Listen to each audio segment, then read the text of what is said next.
Are there any other partnerships that you've got in the pipeline that you want to talk about? Yeah, we're doing actually a lot of our work at the moment is partner-based. So I'm trying to think which ones I can say openly.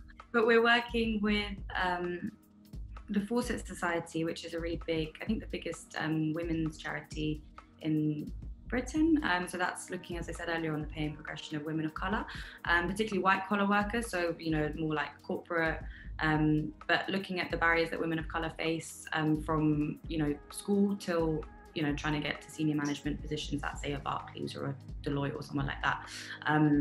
So that's a really exciting partnership that we're going to be launching. We launched a literature review of that last year, but the full report is coming, I think, in April or early May.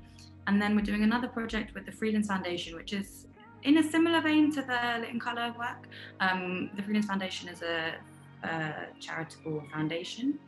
I don't know if they're charitable or foundation, I guess, that looks to, they work with artists, students, and I think just people across the kind of art world. And we're partnering with them to do a project which looks at barriers to Black and ethnic minority students in progressing a career in the visual arts, and just also increasing access to visual arts education. So that research is still massively ongoing, so I don't have much to say on it at the moment. But I mean, I think we all know that there's so many barriers to pursuing a career in the arts, whether that's financial, also cultural, and those two things are so interlinked as well, because they're probably culturally frowned on because they're financially not very viable. And then how can we make those more viable for specific people that may not have, the bank of mum and dad, or may not have kind of support networks to fall down on, or indeed just a big pot of money to fall back on if your career doesn't quite go the way you want it to.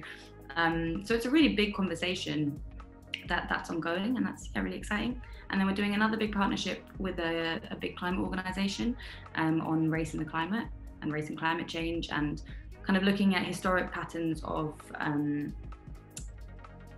not globalization, historic patterns of, I guess, colonialism and exploitation in terms of natural resource, and how that fueled the climate emergency, and why certain groups of worth impacted globally, because obviously we know that Black and brown people worldwide are much more impacted by climate change than white people are currently, but also how that translates in the UK context, where actually BME people are more exposed to climate crises in the UK than white people are, which is really interesting, and I don't think it's very well known.